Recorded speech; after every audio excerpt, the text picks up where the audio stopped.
Hello नमस्कार, welcome to inculcate learning. 77th class है जी हमारी।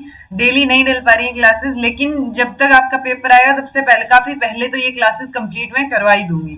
तो धीरे धीरे ही सही, एटलीस्ट जब मैं डालूं तब देख लिया करो, तो अगर रोज भी आप नहीं पढ़ पा रहे हो तो, क्योंकि पीवाईक्यूज बहुत इंपॉर्टेंट है और प्रीवियस ईयर क्वेश्चन आप जितने ज्यादा कर लोगे आपके लिए बेहतर होगा। सो पेपर 1 के जो है यूजीसी नेट पेपर 1 का प्रीवियस ईयर है ये। 3 सितंबर को सेकेंड शिफ्ट में ये हुआ था, मास कम्युनिकेशन कॉमर्स, वहां पे ये क्वेश्चन पेपर आपको देखने को मिला था। 50 क्वेश्चंस हैं अगेन इसमें। लास्ट के 5 जो कॉम्प्रीहेंशन के क्वेश्चंस हैं वो मैं आप लोगों के लिए छोड़ देती हूँ दिखा के कि अच्छा इनको सोल्व करके देखिएगा।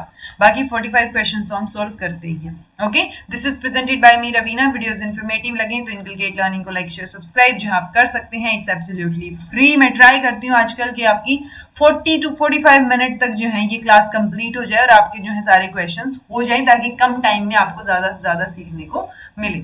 ये है डाटा इंटरप्रिटेशन का क्वेश्चन आपके सामने, डीआई का क्वेश्चन है, पढ़ना है सबसे पहले, ऑब्वियस सी बात है। तो ये एक्सपेंडिचर दे रखे हैं जी अलग अलग बैंक के, छपने पीएसयू आएगा ये, ठीक है।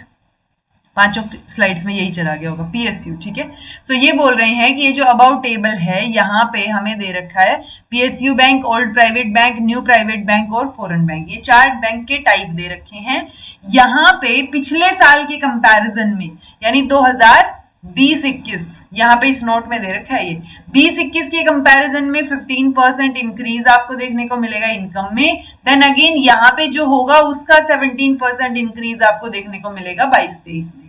सेम एक्सपेंडिचर का है कि जो 2020-21 में एक्सपेंडिचर था उसका 13% इंक्रीमेंट आपको देखने को मिल रहा है एक्सपेंडिचर में 21-22 में, और 22-23 में वो इंक्रीमेंट है इसके 21-22 से 22%। ओके, मैं उम्मीद कर रही हूँ आपको समझ आ गया होगा क्वेश्चन। देखो इन्होंने पहला क्वेश्चन आपके सामने है, consider the income of PSU bank in 2020-21 as 1 crore. 1 crore ही है ना, नहीं 10 लाख करोड़, ठीक है। सो जो 10 लाख करोड़ है यहां पे आपसे पूछा गया, बोला गया है कि जो 2020-21 यानी इससे पहले का खाने की बात हो रही है 20-21 में, ठीक है। तो वो यहाँ पे इनकम ऑलरेडी इन्होंने पीएसयू बैंक की दे दी है। अगर एक्सपेंडिचर जो है पीएसयू बैंक का 2022-23 में, यानी कि ये 22% वाला, ये इक्वल है इनकम के जो 2020-21 में, यानी कि ये जो 10 लाख करोड़ आपके सामने है ये 2020-21 की इनकम भी है और 2022-23 का एक्सपेंडिचर भी है। ओके, तो इन्होंने पूछा कि ये दो इंफॉर्मेशन आपको दे दी, देन दे आर आस्किंग कि the income of PSU bank in 2022-23 यानी ये कितना परसेंटेज ज्यादा है एक्सपेंडिचर इन 21-22 यानी कि ये। तो बेसिकली हमें ये चारों जो है टर्म्स वो निकालनी पड़ेंगी, कैलकुलेट करनी पड़ेंगी।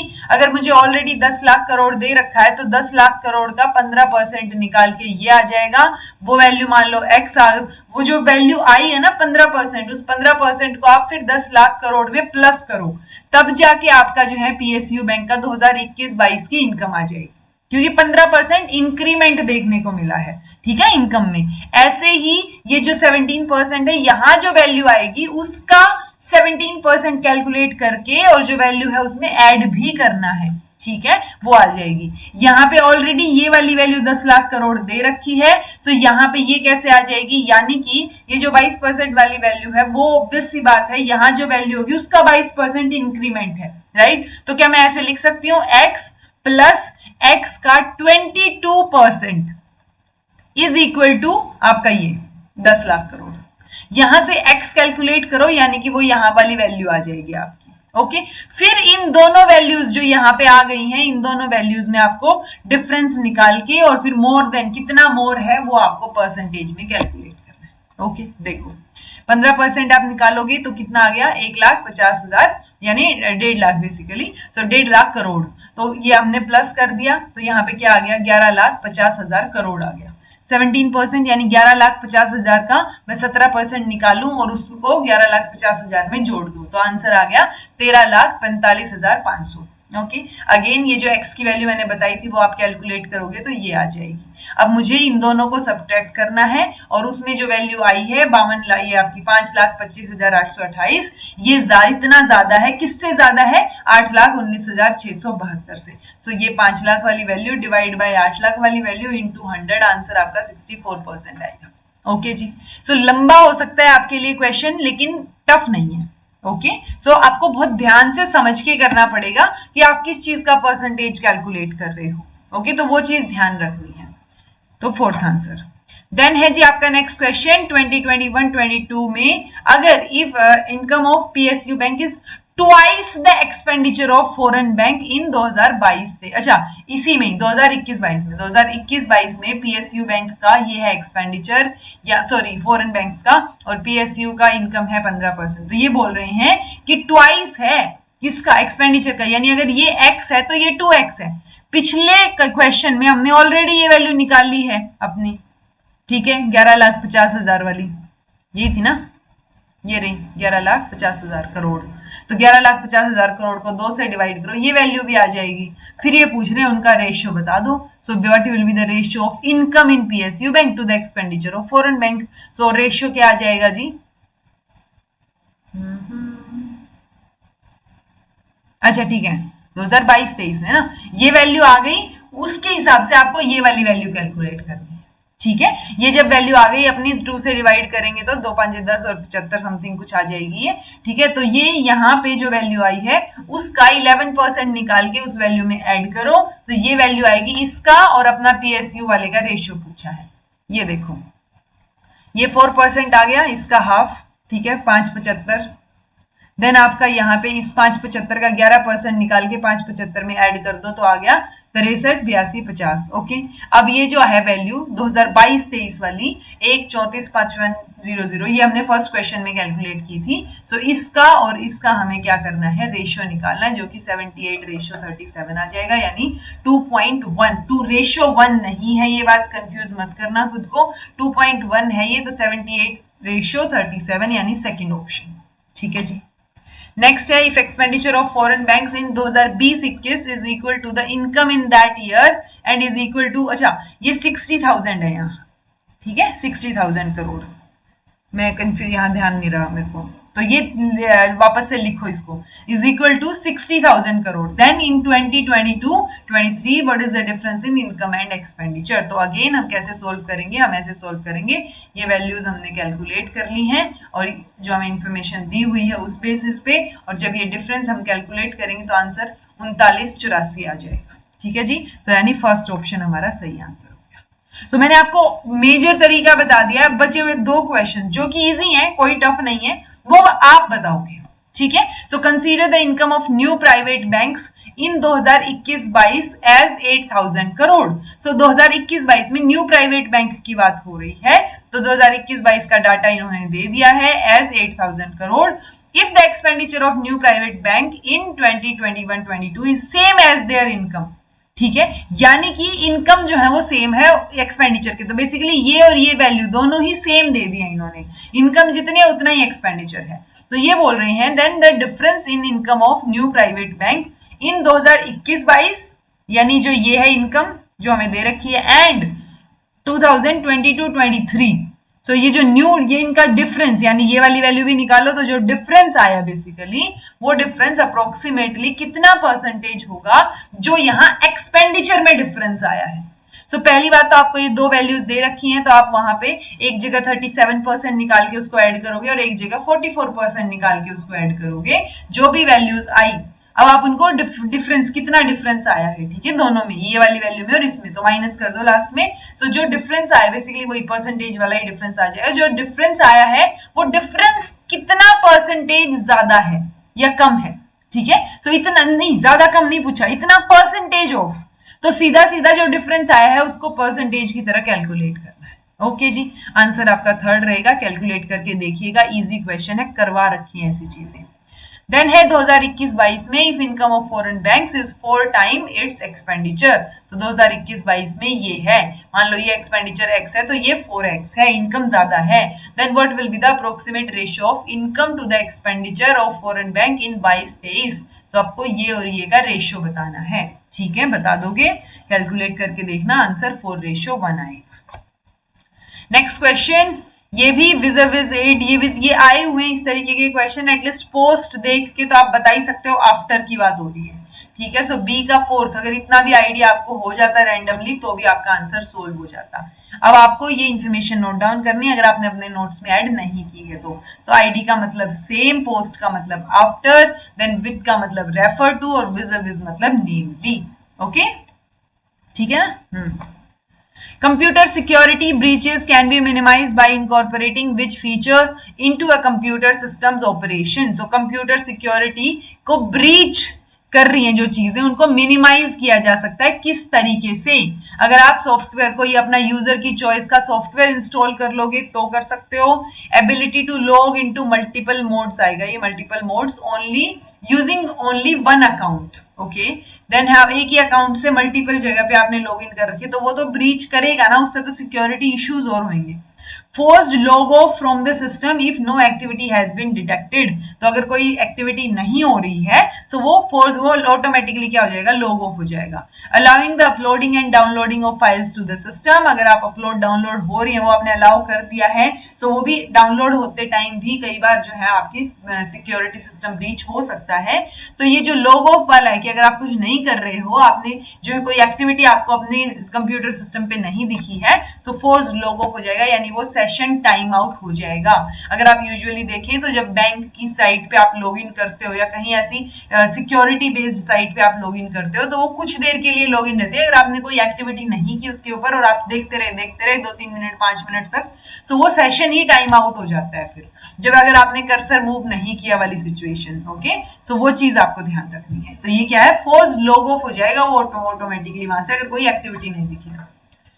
सेलिंग प्राइस दे रखा है 623, results in a discount of 11%, यानी अगर प्राइस एक्स था तो उसका 11% डिस्काउंट, यानी एक्स माइनस एक्स का 11% माइनस कर दिया तो 623 आ गया।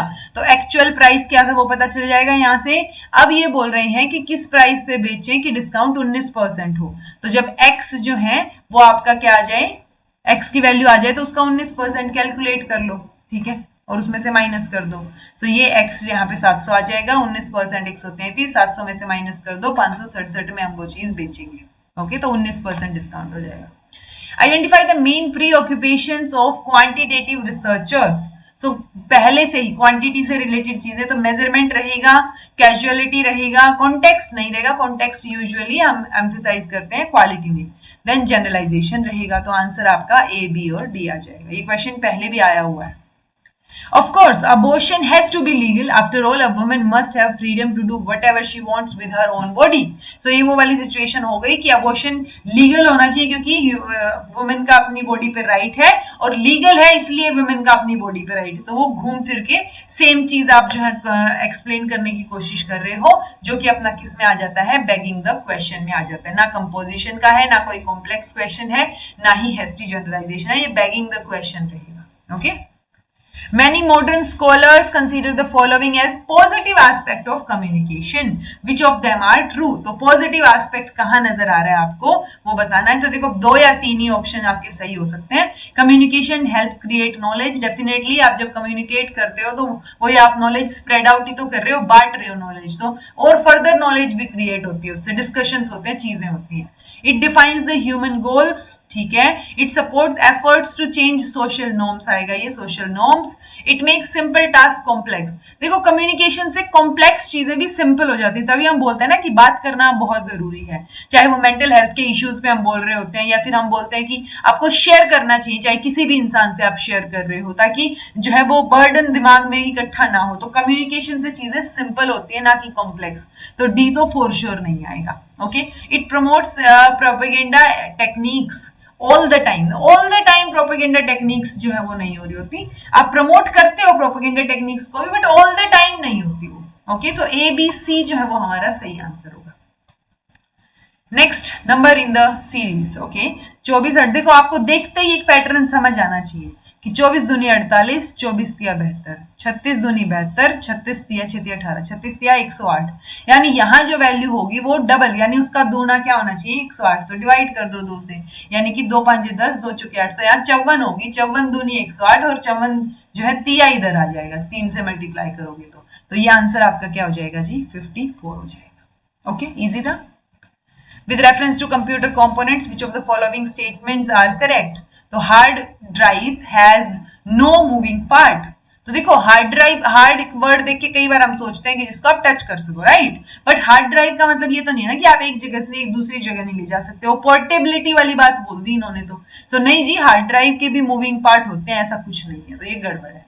Fan is required to cool down CPU so that these do not overheat. तो फैन होता है, ये बात सही है सीपीयूज में। अगर आपने कंप्यूटर लैब में स्कूल में देखे होंगे सीपीयूज, क्योंकि आजकल तो सब लोग लैपटॉप का इस्तेमाल करते हैं, मेजोरिटी ऑफ लोग, तो एटलीस्ट जब आप बड़े हो जाते हो, बट आपने स्कूल लेवल पे देखा होगा computer. Accessing information in a hard drive is faster than accessing information stored in RAM। नहीं, हार्डवेयर में आपको टाइम लगेगा क्योंकि आप जो है हार्ड ड्राइव से जो है डालोगे चीजें देखोगे, बट रैम में जो ऑलरेडी इंफॉर्मेशन स्टोर है उसको आप जल्दी एक्सेस कर पाओगे। तो ये भी गड़बड़ लग रहा है। ओके, तो अगर सी गड़बड़ है, ए गड़बड़ है, तो आंसर बी ई होना चाहिए। When power is switched off, any information stored in hard drive is lost। नहीं, हार्ड ड्राइव में जो चीज, इट्स लाइक मैंने पेन ड्राइव लगा रखी है, लैपटॉप बंद हो गया या मेरा जो है बैटरी डाउन हो गई, तो पेन ड्राइव की चीजें थोड़ी ना उड़ जाएंगी, ठीक है। For a given amount of memory RAM is more expensive than hard drive. Exactly, so hard drive comparatively सस्ती होगी रैम के कंपैरिजन में, जो ऑलरेडी दी मिलती है। जैसे जैसे आप देखोगे कि अच्छा इस लैपटॉप की, इसकी फोन की कितनी रैम है, रोम है, तो वो जो एक वो आती है ना इंट्रिंसिकली उसके अंदर आती है, तो वो प्राइस बढ़ता हुआ दिखेगा आपको, ठीक है। आंसर बी ई सही हो जाएगा। Priya knows she did something embarrassing at her best friend's birthday party many years ago but she can not remember what it was. तो उसको ये याद है कि कुछ तो उसने ऐसी हरकत की थी जो एम्बैरेसिंग थी, बट उसको ये याद नहीं है क्या की थी। तो ये क्या है, किस चीज का एग्जाम्पल है? रिप्रेशन का, एमनीजिया का, इम्प्लिसिट मेमोरी का, या इंटरफेरेंस का? तो इंटरफेरेंस नहीं है, इम्प्लिसिट मेमोरी का भी नहीं है, मेमोरी अच्छे से हो तो याद ही आ जाता, ठीक है। देन एमनीजिया जो बीमारी होती है जिसमें आप भूल जाते हो, डिमनीजिया, एमनीजिया जो भी बोलते हैं हम, ठीक है, तो वो वैसा सा ये नहीं है जी। रिप्रेशन है, ठीक है, कि वो चीज जो है आपको पता है कि कुछ तो गड़बड़ थी, बट वो आप भूल गए हो unconsciously. So unconscious blocking of thoughts, feelings, impulses or memories that are considered unacceptable or distressing। तो उससे स्ट्रेस ही हो रहा था, धीरे धीरे करके भूल गई उस चीज को, लेकिन कुछ किया था उसने, ये याद है। Which of the following statements is true? एक valid argument all of its premises have to be true। नहीं, जरूरी नहीं है वैलिड आर्ग्यूमेंट में सारे प्रीमाइसेस ट्रू हो। Validity can be attributed to any single proposition by itself. Validity can be attributed, नहीं, valid तो हम सिंगल प्रोपोजिशन का नहीं देखेंगे ना, वैलिडिटी तो हम आर्ग्यूमेंट की देखते हैं। ट्रूथ एंड फॉल्सहुड, ट्रूथ और फॉल्स जो है वो एट्रीब्यूट है सिंगल प्रोपोजिशन के, आर्ग्यूमेंट के नहीं है। तो अगर सिंगल प्रोपोजिशन यानी सिंगल स्टेटमेंट है तो हम देखेंगे वो सही है या गलत है, लेकिन अगर दो स्टेटमेंट या आर्ग्यूमेंट है पूरा तो वो वैलिड है या नहीं है वो देखेंगे। तो आंसर आपका थर्ड सही है जी। ओके, कई बार आया हुआ है question. Identify the measures of dispersion. तो measure of central tendency, measure of dispersion, ये जो बेसिक स्टैट है, ये मैंने 10 वीडियोस में बिल्कुल बेसिक कॉन्सेप्चुअल लेवल पे आपको चीजें करवाई थी। आई होप आपने वो देखी हो, नहीं देखी है तो टाइम है अभी भी, देख लीजिएगा। सो मीन डेविएशन, देखो मीडियन तो फॉर श्योर नहीं है, मीन, मीडियन, मोड, ये तो किस चीज के हैं? सेंट्रल टेंडेंसी के मेजर्स हैं, ठीक है। सो बी नहीं आएगा, तो एक ऑप्शन तो आपका कट आउट यहीं से हो गया। Okay, mean deviation, range for sure आएगा, ये आप क्लियर कट मान सकते हो, रेंज रहेगा। देन सी स्टैंडर्ड डेविएशन भी है, सो मीन डेविएशन या क्वार्टाइल, सो मीन डेविएशन है जी। सो आंसर आपका थर्ड हो गया। Okay, A C D. Which of the following are the characteristic of mental development of adolescent? So increased ability to deal with abstraction, ठीक है, उनकी ability देखो, जहां जहां इंक्रीज्ड एबिलिटी है कोई भी चीज समझने की, जनरलाइज करने की, या जो है एब्स्ट्रैक्ट चीजों से डील करने की, वो बात तो सही साउंड कर रही है, इतना हमें समझ आ रहा है। यहाँ पे भी एबिलिटी की ही बात हो रही है कि प्रॉब्लम सॉल्विंग की एबिलिटी। तो ऑब्वियसली ये कैरेक्टरिस्टिक है कि मेंटली बच्चा अच्छे से डेवलपमेंट उसका हो रहा है या है वो डेवलप्ड। ओके, अब 5 के 5 ऑप्शन तो वैसे ही नहीं है, और ये रिव्यू की बात हो रही है, होप्स या एस्पिरेशंस को रिव्यू करना। सो रिव्यू कर रहे हो आप, तो सोच, मतलब इट्स लाइक, ठीक है, अगर 5 ऑप्शन में होते तो शायद हम इसके बारे में भी सोच सकते थे, कॉन्सेप्चुअल क्वेश्चन है, बट अदरवाइज ये नहीं होगा जी। सो ए सी डी ई हमारा सही आंसर हो जाएगा। ओके, सो होप्स या एस्पिरेशन को रिव्यू करने के बाद बाकी जगह पे एबिलिटी की बात हो रही है कि मेंटल डेवलपमेंट में इंक्रीज हुई है एबिलिटी उनकी। Which of the following statements are logically equivalent? No carnivores are cats, some carnivores are not cats, all cats are carnivores, all non carnivores are non cat. So ये क्या है, subject को predicate को change कर दो, दोनों के आगे नॉन लगा दो, तो ये स्टेटमेंट डेफिनेटली दोनों लॉजिकली इक्विवेलेंट है। अब आपको आंसर मुझे ये बताना है कि ये कॉन्ट्रापोजिशन है, कन्वर्जन है, ऑब्वर्जन है, क्या है एक दूसरे के। ओके तो वो आप मुझे कमेंट करके बताइएगा, क्योंकि हर एक क्लास में एक क्वेश्चन आ रहा है लॉजिकल इक्विवेलेंट से रिलेटेड, जो मैंने वीआईपी टॉपिक्स में भी करवा रखा है भर भर के। सो आपको ये ऑप्शंस पता होने चाहिए कि ये कॉन्ट्रापोजिशन, ऑब्वर्जन या कन्वर्जन में से क्या चीज है। ऑथर्स और बुक्स दे रखी हैं जी, भास्कराचार्य, ब्रह्मविहर, देन भरत मुनि और ब्रह्मगुप्त। ब्रह्मगुप्त का ब्रह्मा यहां से ही समझ आ रहा था वैसे तो, but still.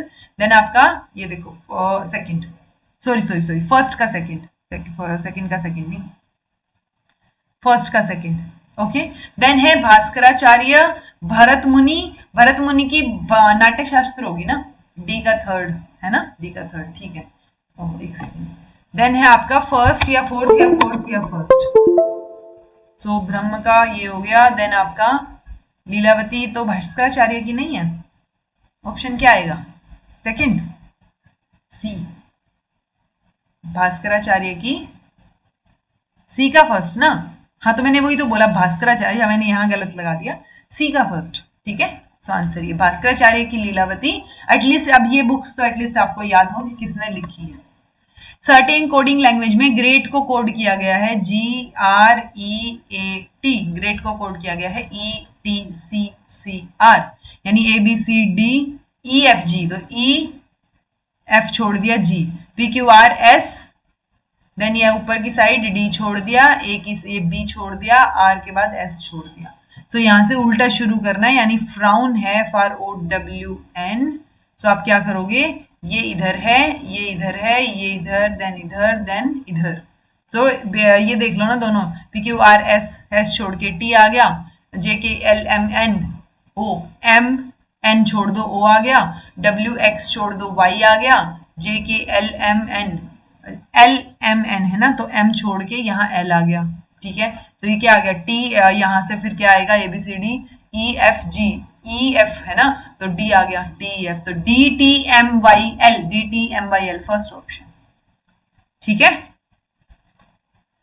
Okay number of universities in India was, तो नंबर ऑफ यूनिवर्सिटीज पूछी है 46 47 में। देखो टेक्निकली इसका आंसर 17 आना चाहिए, मुझे नहीं पता ये क्वेश्चन क्यों ड्रॉप हुआ है, या उन्होंने पहले गलत दे दिया था, या what ever it is, because दो अलग अलग चीजें हैं। मैं आपको बताती हूँ, जो ये PIB की ऑफिशियल न्यूज है, रिसेंट की न्यूज है, उसमें भी ये डाटा मेंशन किया हुआ है कि इंडिपेंडेंस के टाइम पे 1947 में कंट्री के पास ऑब्वियसली बहुत सारे चैलेंजेस थे, ओनली 17 यूनिवर्सिटीज थी, 636 कॉलेजेस थे जो कि 2.38 लाख स्टूडेंट्स को सर्व कर रहे थे, ठीक है। लिटरेसी रेट जो है अलार्मिंग था, वो लो एट 14%। नाउ अब जो हमारे पास है वो 495 स्टेट पब्लिक यूनिवर्सिटीज हैं, एंड देयर मोर देन 46,000 उनके एफिलिएटेड इंस्टीट्यूशंस भी हैं, ठीक है। सो ये इन्फॉर्मेशन बिल्कुल ताजा तरो ताजा इन्फॉर्मेशन PIB की वेबसाइट पे अभी फैब की इन्फॉर्मेशन है, मेंशन है। सो यहाँ पे वो इसलिए मेंशन थी क्योंकि 46 इंस्टीट्यूशंस हैं अपने 2025 में जिनको QS रैंकिंग में शामिल है, जो ठीक है, तो वो चीज थी। तो उस हिसाब से देखा जाए तो 17 होना चाहिए था ऑफिशियली इसका answer, but I don't know क्यों इसको ड्रॉप किया गया है। प्लस एक और चीज, एक क्वेश्चन DSSB PRT में आया हुआ था, at the time of partition in 1947 there were fill in the blanks universities working, तो कितनी यूनिवर्सिटीज वर्किंग में थी, तो ये क्वेश्चन में उन्होंने आंसर 5 4 3 2 करके पूछ रखा था, तो 5 आंसर के साथ हम जा रहे थे जो ऑफिशियल आंसर था। ओके तो ये दोनों ही इंफॉर्मेशन कहीं कहीं कंट्रोवर्शियल भी है, कॉन्ट्राडिक्टरी भी है, कि मैं यहाँ 17 बोल रही हूँ ओवरऑल और यहाँ मैं वर्किंग में 5 बोल रही हूँ, तो डजंट साउंड नाइस, बट ये ऑलरेडी PYQ में आया हुआ है, तो मैंने आपको इन्फॉर्मेशन दे दी ताकि ऐसा कोई क्वेश्चन भी आए तो आप टैकल कर सको। क्योंकि कई बार क्या होता है ना, प्रीवियस ईयर में आया हुआ question as it is repeat हो जाता है, और उस रिपीटेड क्वेश्चन में से फिर हमें क्या करना होता है, सेम वही आंसर देना होता है जो उसने दिया है। कई बार ये भी होता है कि मान लो यूपी का कोई पेपर है, तो यूपी के आयोग ने, कमीशन ने जो आंसर उसका दिया है, और वही क्वेश्चन अगर UGC में भी आया हुआ है और दोनों ने आंसर अलग अलग दिए हैं, सो यूपी वाले अगली बार भी उसी को आंसर को सही बता रहे हैं। ओके सो इसलिए दोनों इन्फॉर्मेशन आपको पता हो।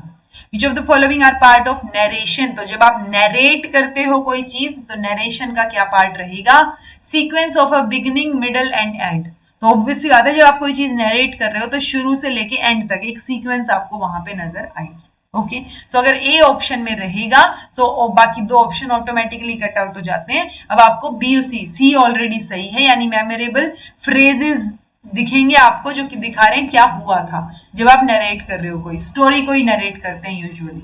सो बी और ई में से देखिए, ये है casual development between sequences and the conclusion. तो ऑब्वियसली एक जहां आपको वो होता है ना रीजनिंग वाली चीज, कॉजल डेवलपमेंट आपको वहां नजर आएगा और एक्सक्लूजन नहीं नजर आएगा टेम्पोरल फैक्टर का। तो आंसर आपका ए बी सी रहेगा। Okay, sampling technique that relies on getting information from people who know about a population of interest rather than from members of that population themselves। तो snowball sampling में हम उसी population के लोगों को study कर रहे होते हैं। इट्स लाइक अगर मेरा कोई फ्रेंड है जो हेट्रोसेक्सुअल है या मेरा कोई फ्रेंड है जो कि होमोसेक्सुअल है, मैं उस होमोसेक्सुअल का डाटा कलेक्ट करना चाह रही हूँ, तो पहले मैंने अपने फ्रेंड से डाटा कलेक्ट किया और उसको बोला कि अपने फ्रेंड्स या जिनको वो जानता है जो होमोसेक्सुअल है उनसे डाटा कलेक्ट करके दे। यानी कि जिसका मैं डाटा कलेक्ट कर रही हूँ जो पॉपुलेशन है उसी के मेंबर्स का डाटा कलेक्ट हो रहा है, राइट। ये तो हो गई स्नोबॉल। लेकिन यहां पे बोला है कि आप उस वैसी सैम्पलिंग टेक्निक यूज कर रहे हो जो आप इंफॉर्मेशन किससे ले रहे हो, from the people who know about a population of interest. It's like मैं डाटा भर रही हूं क्योंकि मैं होमोसेक्सुअल को जानती हूं, उनके इंटरेस्ट को जानती हूं, उनकी पॉपुलेशन के आसपास मैं रहती हूँ या what ever it is. So it's like मैं एक की इंफॉर्मेंट हो गई उस पॉपुलेशन की जानकारी देने के बारे में। ओके सो जैसे मान लो आजकल ये चल रहा है ना, इंडिया पाकिस्तान वाला वॉर वाली सिचुएशन थी। सो इसमें अगर मैं एक एग्जांपल रैंडमली मेरे दिमाग में आ रहा है कि जो टेररिस्ट हैं हम उनको पर्सनली नहीं जानते, राइट। सो वो अगर मैं अब डायरेक्ट जाके, ये तो नहीं है ना कि मेरा कोई फ्रेंड टेररिस्ट है और मैं उससे डाटा कलेक्ट करूं और उसको बोलूं बाकी टेररिस्ट भी कलेक्ट करके दे दें, दैट अगर वैसा होता तो वो स्नोबॉल होती। लेकिन अब बहुत सारे ऐसे इंटेलिजेंस के लोग होंगे जो उन टेररिस्ट के बारे में जानते होंगे, राइट। तो जो हमारी पॉपुलेशन ऑफ इंटरेस्ट है कि मेरी पॉपुलेशन ऑफ इंटरेस्ट हो गई टेररिस्ट के बारे में पता करना, और वो कुछ एक इंटेलिजेंस के लोग उनके बारे में जानते हैं, तो वो मेरे की इंफॉर्मेंट हो गए। मैं उनसे इंफॉर्मेशन कलेक्ट कर सकती हूँ या उनसे डाटा कलेक्ट कर सकती हूँ। सो की इंफॉर्मेंट सैम्पलिंग जो है ये एक तरीके से हो जाएगी। Okay, Which one of the following is a chemical parameter to measure the water quality? Water की क्वालिटी को हम टर्बिडिटी से मेजर करेंगे, टेम्परेचर से, हार्डनेस से, कलर से। तो हम हार्ड वाटर या फिर परमानेंटली हार्ड या टेम्पररी हार्ड या सॉफ्टनेस ऑफ द वाटर की बात करते हैं, तो हार्डनेस सॉफ्टनेस से हम पता करेंगे। Which of the following proposition is contradictory? तो कॉन्ट्राडिक्टरी में तो अपना ए ई आई ओ वाली चीज है, ये स्टेटमेंट ए दे रखी है, यानी ऑल कैट्स आर कार्निवोर्स। तो ये सम और नॉट वाली जो स्टेटमेंट है वो इसके एग्जैक्ट ऑपोजिट होगी, तो आपका आंसर जो है वो फर्स्ट हो जाएगा। Okay, N Kunzuru committee was formed to look into the issue of dash at the university level। तो यूनिवर्सिटी लेवल पे मीडियम ऑफ इंस्ट्रक्शन से रिलेटेड का जो इश्यू था, मीडियम ऑफ इंस्ट्रक्शन का इश्यू था, उससे रिलेटेड जो है वो कुंजरू कमेटी बिठाई गई थी 1959 में यूजीसी के द्वारा। तो आपको ये बात याद रखनी है, नई कमेटी, नया नाम दिख रहा होगा बट इसको ध्यान रखिए। Which of the following electronic technologies is the key technology for making the PC in 1970s? तो आपने पढ़ा हुआ है कि अच्छा पहले वैक्यूम ट्यूब थी, देन हम धीरे धीरे जो है वो ट्रांजिस्टर, आईसी या क्या क्या चीजों पे हम शिफ्ट हुए, कि हमें सीक्वेंस हमने पढ़ी हुई है ना, तो उस सीक्वेंस के हिसाब से 1970s की आप बात करोगे तो तब तक स्मॉल लेवल के जो माइक्रो प्रोसेसर्स थे वो आने लग गए थे, छोटे छोटे। According to न्याय, which of the following step of inference corresponds to उपनयन? तो ये निगमन, उपनयन हमने उदाहरण किया हुआ है। तो जब इनवेरिएबल एसोसिएशन की हम बात करते हैं तो वो हमारा उपनयन में आ जाता है, ठीक है। Which of the following ancient universities was visited by Chinese traveler Huan Sang? तो ह्यूआन सांग ने कौन सी यूनिवर्सिटी को जो है विजिट किया था? तो बहुत इजी आंसर है, आपको पता होना चाहिए, Nalanda university. Okay, which was the first commission to touch upon the issue of higher education in India indirectly? So आप देखो, कैलकाटा यूनिवर्सिटी कमीशन तो बाद में आया है, इंडियन यूनिवर्सिटी कमीशन भी बाद में आया है, हार्टोग कमेटी इसी कैलकाटा यूनिवर्सिटी कमीशन की चीजों को रिव्यू करने के लिए थी। सो ये हंटर कमीशन जो था ना अपना, जिसको हम इंडियन एजुकेशन कमीशन भी बोलते हैं, वो हंटर कमीशन जो है उसमें इनडायरेक्टली सारी जगह की बात हुई थी। तो हायर एजुकेशन की बात यहाँ पे थोड़ी थोड़ी हो गई थी, तो आंसर आपका फर्स्ट रहेगा, Hunter commission. A sociology professor wants to gather students' opinion on controversial social issue discussed in class. which tools allow the professor to create polls and analyze responses in real time. तो पोल की बात हो रही है, मेंटीमीटर for sure रहेगा, स्ट्रो पोल रहेगा और पोल everywhere रहेगा, तो ये तो फॉर श्योर रहेंगे, तो एसीई तो होना ही चाहिए। अगर एसीई है तो देखो एक ही ऑप्शन अपने पास बचता है, यानी सर्वे मोंकी, ये भी सर्वे के लिए एक पोलिंग की तरह यूज हो रहा है, सो एसीडी हमारा आंसर हो जाएगा। कैम्टेसिया आया हुआ है पहले वर्ड, तो आपको पता होना चाहिए कि इसका क्या मतलब है या ये किस लिए यूज होता है। Sequential accounts told from a particular view point, तो सीक्वेंस में चीजें हैं एक पर्टिकुलर व्यू पॉइंट को शो करती हुई।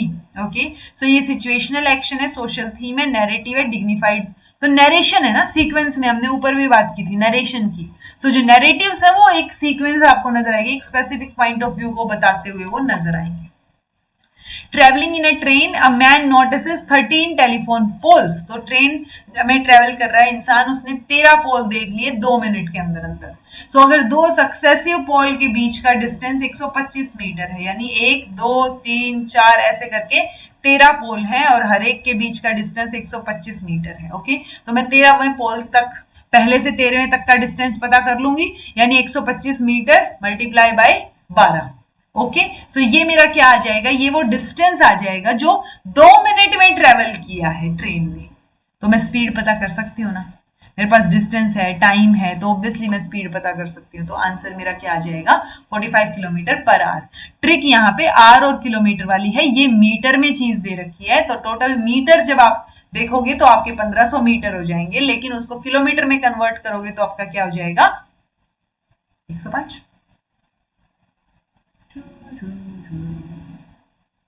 नहीं, कुछ तो गड़बड़ है, टिंग टोंग, 105 नहीं 150, अच्छा 1.5, हाँ ठीक है, 1.5 थाउजेंड से हम क्या करते हैं, किलोमीटर है ना,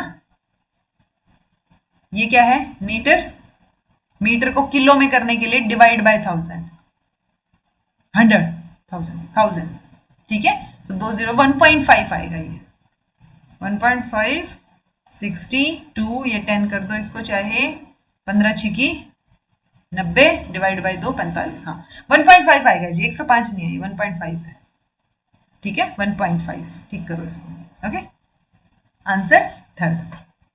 A science teacher assigns students a project where they design and conduct an experiment to investigate the effect of environmental factors on plant growth in real time। तो ये असेसमेंट किस तरीके का है, तो देखो प्रोजेक्ट की बात हो रही है, फॉर्मेटिव यहाँ ऑप्शन में दे नहीं रखा है, समेटिव ये है नहीं, इप्सटिव भी नहीं है, क्योंकि इप्सटिव होता है सेल्फ असेसमेंट में ही आप कंपेयर करते हो, जब पीयर असेसमेंट भी नहीं है। सो ये ऑथेंटिक असेसमेंट हमारा आंसर बचता है। Okay, Which one of the following is not an air pollutant, तो एयर पॉल्यूटेंट कौन सा नहीं है, NO, NO2, NOx, N2O, तो N2O नहीं है जी, ये लाफिंग गैस है। ओके, सो लाफिंग गैस है, कलरलेस है, ऑर्डरलेस है, तो इसको एक स्वीट सा टेस्ट होता है इसका, तभी रिक्रिएशनल ड्रग की तरह भी इसको यूज किया जाता है। Your measurements should show which of the following validities if you want to generalize the results of your research to a different population।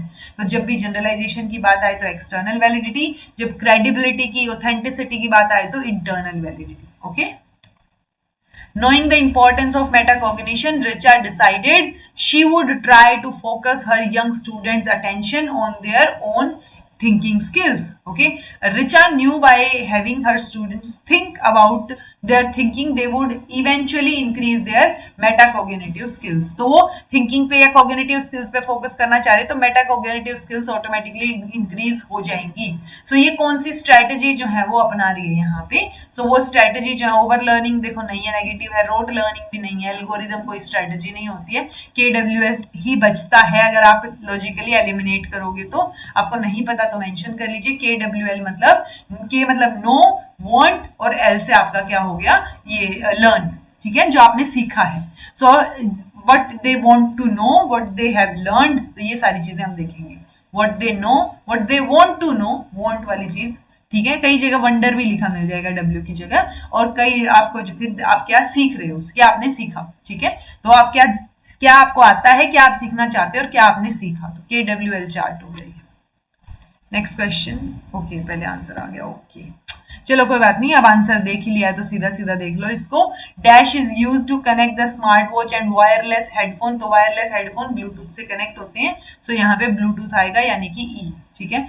And is अ, तो ब्लूटूथ वाली जो है वो शॉर्ट रेंज डिवाइसेस हैं, तो आंसर यहाँ ए आएगा, शॉर्ट रेंज है। ऐसा नहीं है कि आपने फोन ब्लूटूथ से कनेक्ट कर लिया हेडफोन और आप कहीं दूर चले गए, तो वो कुछ मीटर तक की, जैसे कहीं किसी में 50 मीटर या 90 मीटर, तो वो डिपेंड करता है आपके फोन के ऊपर और आपके ब्लूटूथ के ऊपर, ठीक है।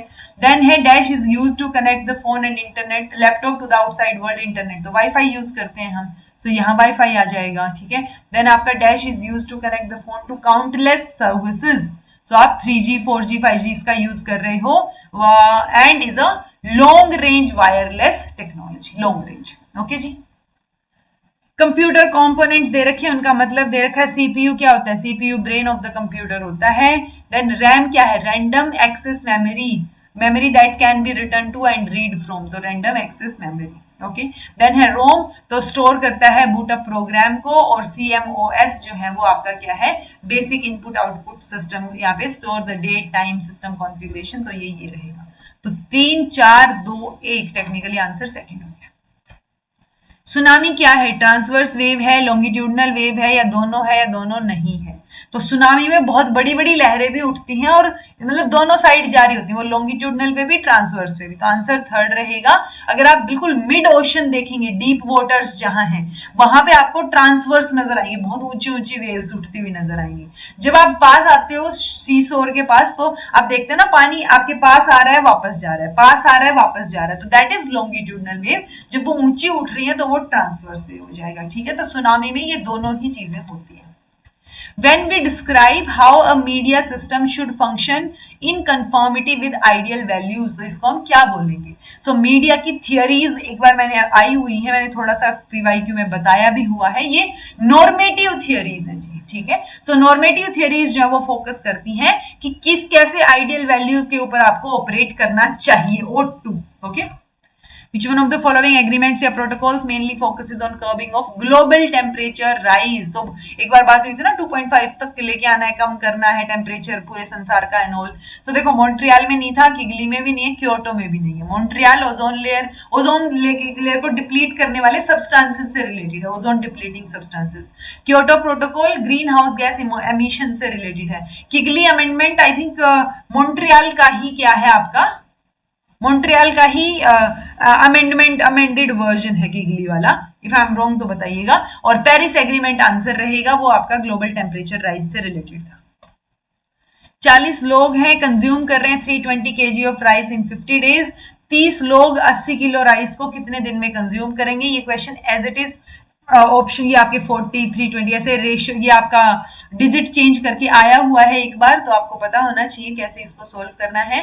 तो देखो 40 लोगों का कंजम्पशन है 320 किलो, कितने दिन के लिए, 50 दिन के लिए। तो एक दिन के लिए कितना आ जाएगा, डिवाइड बाय 50 आ जाएगा, 5 6 के 30, 5 चौ के 20, यानी 6.4 किलो राइस जो है 40 लोग रोज खा रहे हैं। तो एक इंसान कितना खा रहा है, तो 6.4 को 40 से डिवाइड कर दो, ओके। तो ये 0.16 आएगा आई थिंक, 4 एकम 4 4 6 24, हाँ ठीक है, 0.16। सो इतना पर के, इतना जो है इतना केजी पर पर्सन पर डे, ठीक है। तो पर्सन भी और पर डे भी, तो यानी एक व्यक्ति इतना खा रहा है एक दिन में।